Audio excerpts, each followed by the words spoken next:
My beloved child, when the sun stretches her arms and begins to rise above the hills, when the dew still clings to the petals of the lily and the world is hushed in a holy silence, there is a sacred moment, a pause, a breath, a whisper from eternity. That moment, my dear, is not meant for scrolling through devices or stumbling into chaos. That moment is meant for God. Before you open your mouth to speak to man, speak to God. Before you plan your schedule, honor the one who gave you time. Before your feet touch the ground, let your soul touch heaven.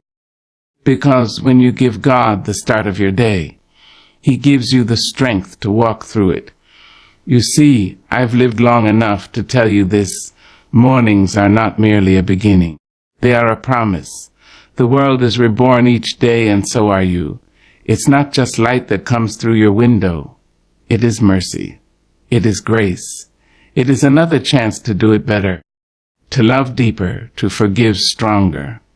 And what better way to honor this gift than to give the giver your first breath, your first thought, your first thank you. When the morning breaks like a soft-spoken promise, when the darkness yields to a tender light that spills across your face and fingertips, child, you must know. This is not just a new day. It is a new beginning, wrapped in divine mercy. The clock has not simply turned. The heavens have opened to say, try again, beloved. Begin again. Now hear me. Because I speak not just from poetry, but from a place of knowing. I have lived through mornings heavy with sorrow and mornings light as dandelions dancing in the wind. And I tell you, the difference between despair and joy, between stumbling and soaring, begins with where you place your heart the moment your eyes flutter open.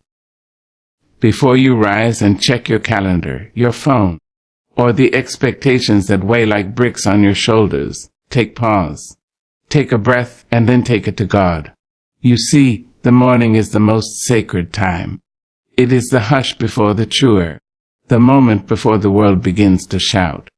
It is where clarity lives and where peace waits with open arms.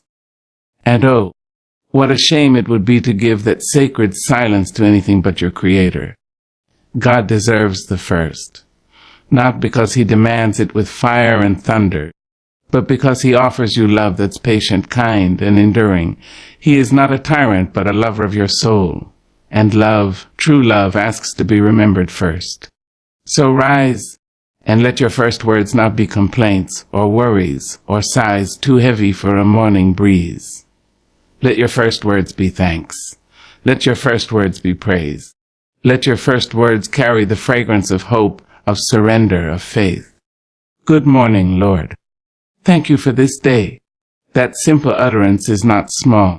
It is a key that opens heaven's windows. When you acknowledge God before your feet even touch the ground, you are saying, I trust you more than my plans. You are saying, you are greater than the fear I woke up with. You are saying, lead me and I will follow even if the road is uncertain. And God, sweet and mighty, responds. He meets you in the quiet. He wraps Himself around your worries like a mother wraps her child in a blanket. He whispers peace over your anxious thoughts. He fills your empty cup before the world has a chance to pour in bitterness. When you give God your first child, you set the tone for everything that follows. Now, let's not pretend it's always easy. There are mornings when the alarm startles you like a thief. There are mornings when your heart is too heavy, and your mind is already 10 steps ahead, tangled in what-ifs and never-should-haves. But it is precisely on those mornings that the invitation to begin with God becomes more powerful. He is not waiting for your perfection. He is waiting for your presence. You don't have to come with eloquent prayers or rehearsed devotion. Just come. Whisper His name through cracked lips and weary soul. He will answer. You don't need to fix yourself before you come to Him. That's like trying to wash off the mud before stepping into the bath. No, come as you are, broken if you must, silent if you must, crying if you must. Just come. When you give God the beginning of your day, you're not giving Him something extra. You're returning to the source of your breath. You're aligning yourself with eternity. You're stepping into rhythm with the divine symphony that plays beneath the noise of this world. And what happens next? Oh, child, you'd be amazed. The chaos may not disappear, but suddenly you'll walk through it with a stillness in your bones. The troubles may knock, but they won't shake your foundation. You'll speak gentler. You'll listen deeper. You'll walk taller. Because when you've been with God first, the rest of the world becomes small in comparison. Do not underestimate the power of starting your day with Him. Mountains begin to shift. Doors begin to open. Strength you didn't know you had begins to rise from places you thought were dry and forgotten. And it's not because God suddenly changed the world. It's because He changed you. He steadied your hands, cleared your mind, reminded you of your worth, and wrapped your soul in courage. And that, my dear, is enough to face anything. So every morning, when the light begins to break and the birds begin to sing their ancient songs, join the chorus. Let your soul sing too. You don't have to be loud. You don't have to be long. You just have to be reeling. Be present. Say, God, this day is yours. Let me walk in it with grace. Say, God, you gave me breath, and now I give you my heart. Say, God, be the first and the center and the last. Because when you give God the start of your day, you give yourself the chance to walk in purpose. You give yourself the peace to walk in storms. You give yourself the joy that isn't stolen by circumstance. You give yourself the guidance of a love that never fails. So tomorrow when you wake, don't just rise. Ascend. Don't just stretch your body. Stretch your spirit toward heaven. Lift your hands or your heart or your silent breath and give it to God. He's waiting. Not because He needs to be reminded, but because you do. Yes, child. Always give God the start of your day, and you'll find that He'll give you strength to finish it with glory. There is a beauty, my dear, in beginnings, a hush before the music, a stillness before the rise, and there is a peculiar power in those quiet, sacred moments when the sun has not yet claimed the sky, when your eyes flutter open and your spirit has yet to be clouded by the noise of the world. That, my beloved, is the moment to reach for God. When you give God your first breath, your first thought, your first thank you, you are not only honoring the Creator, you are preparing your soul for the day ahead. You are not merely praying, you are aligning. You are centering your being in something eternal, something unshakable, something holy. And let me tell you, there is a holy armor that wraps itself around those who seek the face of God before seeking the face of the world.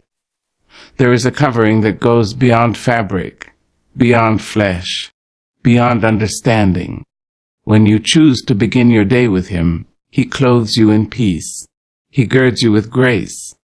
He anoints your head with clarity, and He fills your hands with strength.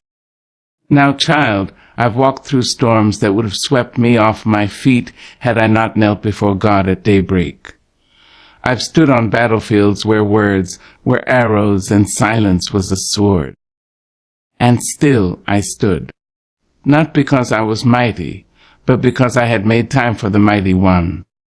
You see, when you give God the beginning, He gives you the strength to handle the middle and the end. When you lift your soul to heaven before lifting a finger to the day, something divine shifts. The weight that threatened to break you becomes light in His hands.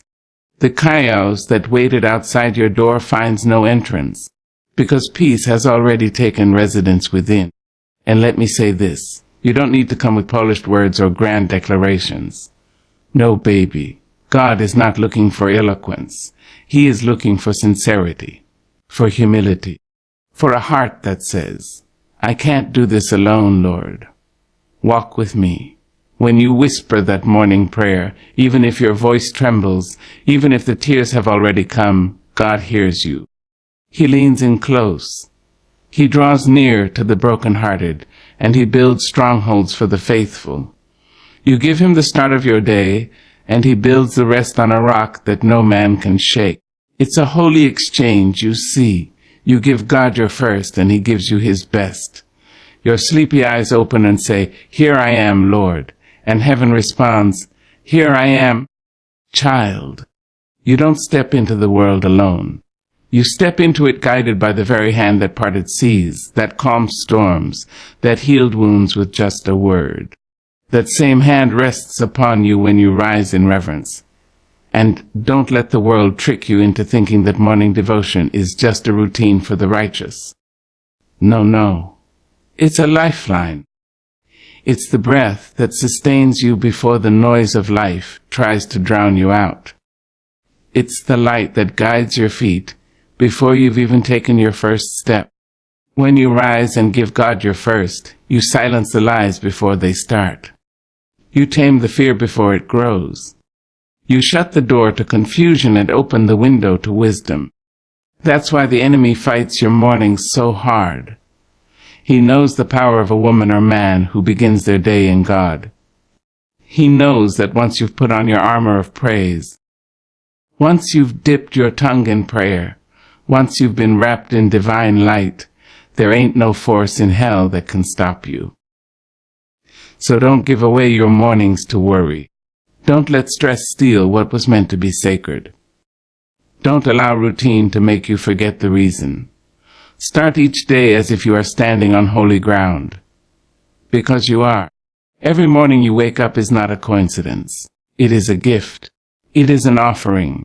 It is an open door that heaven has extended to you once more. And how you enter that door matters. Enter it with thanksgiving. Enter it with expectation. Enter with humility. Enter it with God. Don't wait until the problems arise. Don't wait until the storms rage. Don't wait until the burden is too heavy. Start with him. Start for him. Because when you start your day in prayer, you start with power.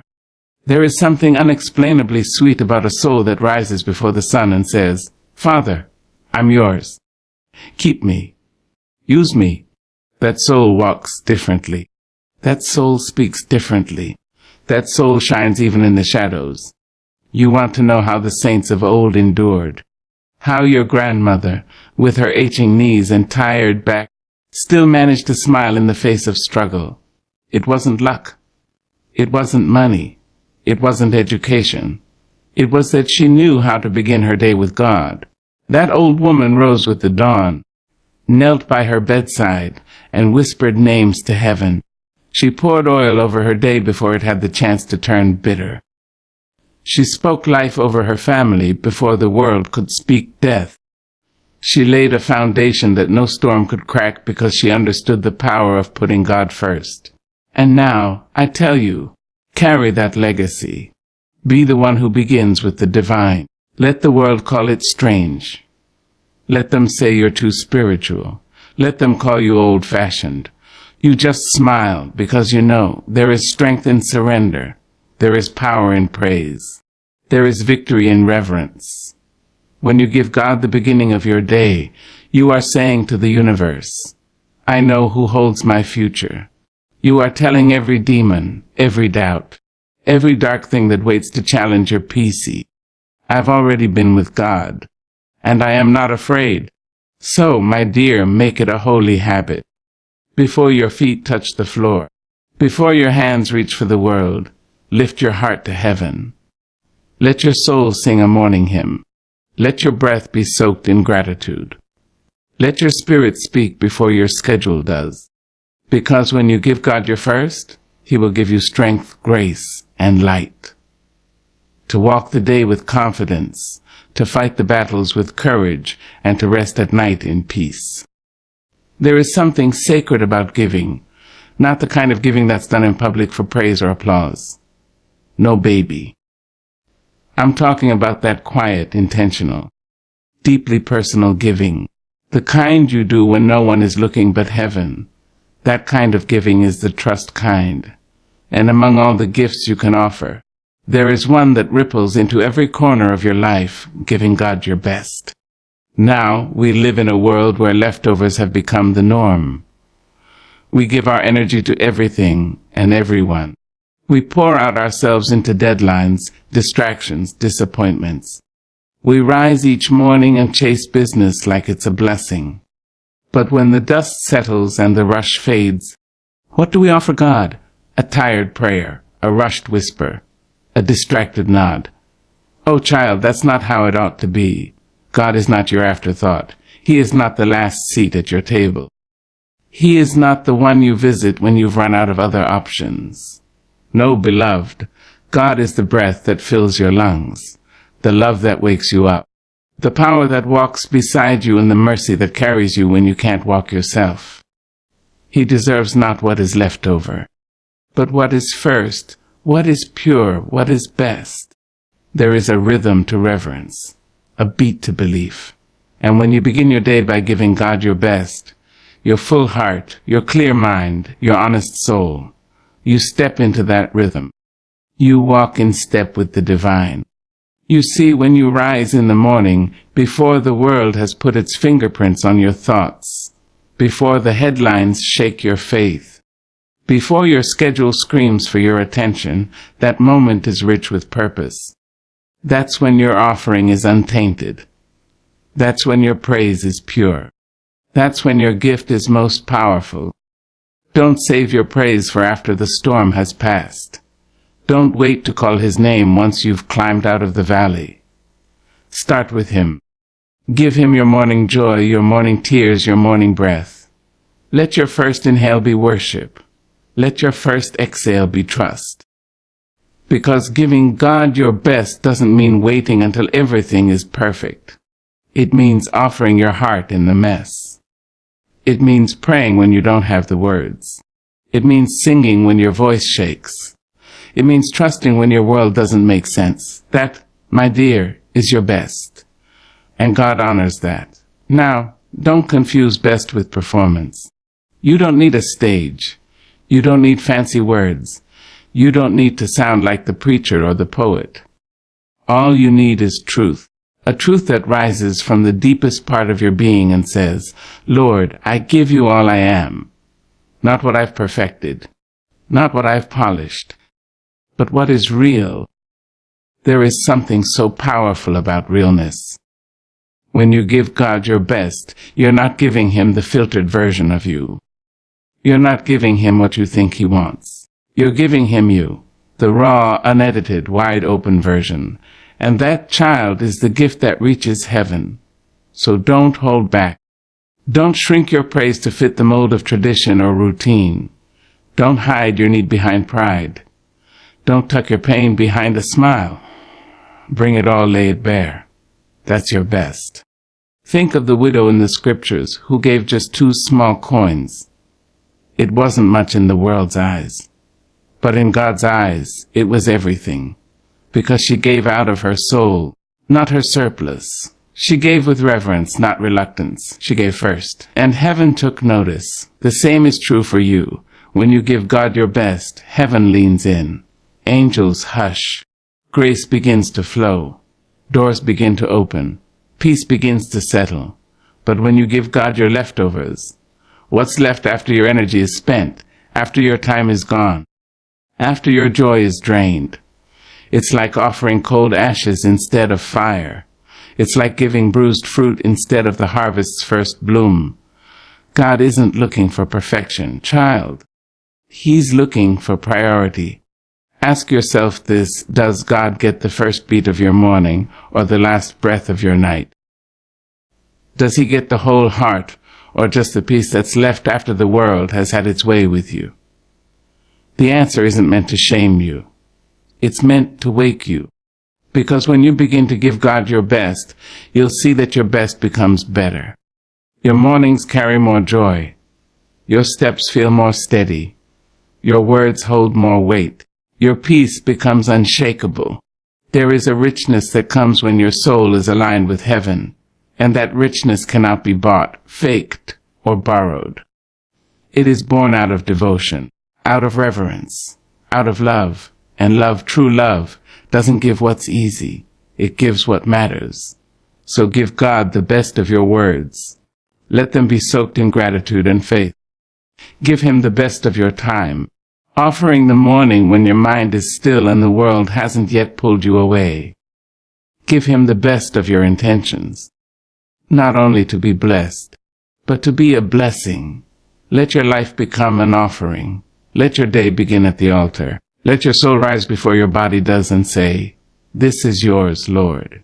This time, this moment, this heart." You don't need to wait until the stage is set. Right where you are, your kitchen, your bedside, your car seat in the early dawn. That's holy ground when God is present. And when you give him your best, the sacred visits the simple. The miraculous walks into the ordinary. So don't offer God what's left after the world has used you up. Offer him your best. Because when you put him first, he turns broken things into beauty, ashes into anointing, mornings into miracles. Yes, my child, give him your best. Not because he needs it, but because you do. And in return, he will give you a life soaked in purpose, lit with peace, and carried by grace. There is a rhythm to life, child, and each day plays its part in the symphony of your becoming. Just as the sun rises in quiet obedience, just as the tides roll in and roll out with the dignity of the moon's command, so too does your soul long for order, a divine order. And nothing, no nothing, orders your steps quite like beginning your day with the Lord. There's something powerful, something holy about the start of a thing. The start carries intention. The start holds the seed of everything that will come after. If you plant love in the beginning, joy will bloom in the middle and peace will guard you at the end. But if you begin with fear, or anger or distraction, your harvest will carry that weight too. That is why, my sweet child, the first moments of your day are not just minutes. They are miracles in waiting. What you do with them determines the posture of your spirit. And when you give those first few moments to God, when you whisper his name into the dawn, when you open your heart before you open your emails, when you kneel before you rise, he takes those moments and breathes upon them. He multiplies them. He sanctifies them. And the rest of your day falls in line. You see, a day that begins in the presence of God walks with a different kind of grace. Troubles may still come knocking, but they won't knock you down. People may still try to steal your joy, but it won't slip from your hands so easily. Because you've already built a foundation, and baby, when the foundation is divine, no storm can shake the structure. You walk different when you've talked with God before you've talked with anyone else. You carry yourself with a holy steadiness. Your feet move with clarity. Your heart beats with compassion. You don't respond to every insult. You don't react to every shadow, because your spirit has already been fed by the light. Now don't get it twisted. This ain't about performance. This ain't about religion wrapped in rules. This is about relationship, about communion. About leaning in close to the one who knows you best and loves you most. When you start your day with him, he doesn't just guide your schedule. He guides your spirit. He doesn't just bless your tasks. He blesses your thoughts. He doesn't just give you strength. He gives you peace that makes no sense to the world. And Lord knows the world will try to rob you before you even step out the door. The noise, the pressure, the endless to-do lists, the small heartbreaks, the big fears. They all line up, waiting to knock on the door of your soul. But when God is already there, already sitting in the center of your day, they have no place to land. You start with God, and you don't just survive. You rise. You rise above the chaos, above the drama, above the temptation to rush or worry or snap. You rise with intention. You rise with joy. You rise with a knowing that you are not alone in the hours that lie ahead. And listen here, beloved, time given to God is never wasted. It is invested. It is multiplied. You may think you're too busy to sit in stillness, to whisper a prayer, to crack open that Bible, but child, let me tell you, your spirit can't afford not to. A day not started with God is like a journey without a compass, like a meal without bread, like a song with no melody.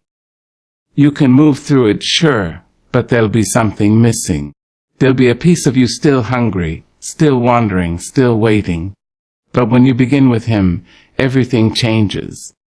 Your morning becomes more than a routine. It becomes a revival. Your home becomes more than a shelter. It becomes a sanctuary. Your words become more than sound. They become balm. And your steps, oh honey, your steps become part of something divine. Because starting with God means you're walking in step with heaven. It means your choices are no longer guided by impulse or fear, but by wisdom. It means your spirit is tuned to a frequency that hears God's whisper in the midst of the world's noise. Now, I know some mornings don't feel holy. I know there are days when you wake up and the weight of it all comes crashing in. But even then, especially then, begin with Him. Start with your sigh. Start with your tears. Start with your silence. Just start. You don't have to feel spiritual to be faithful. You don't have to be loud to be heard by God. You don't even have to speak. Just be still, and He will meet you there. And baby, once He's in your morning, He'll be in your afternoon too. He'll be in the middle of that meeting you're dreading. He'll be in the hallway when you need courage. He'll be in the silence when the world doesn't understand you. He'll be in the laughter and in the ache. Because you welcomed Him at the beginning, He'll stay until the end. So let your morning be your offering. Let the first words that rise from your lips be words of praise, not complaint. Let your first breath be gratitude, not worry. Let your first thought be surrender, not strategy. Because when you give God the beginning, He blesses the middle and secures the end. He walks with you. He whispers wisdom. He fights battles you never even knew were coming. And He does it all because you honored Him first.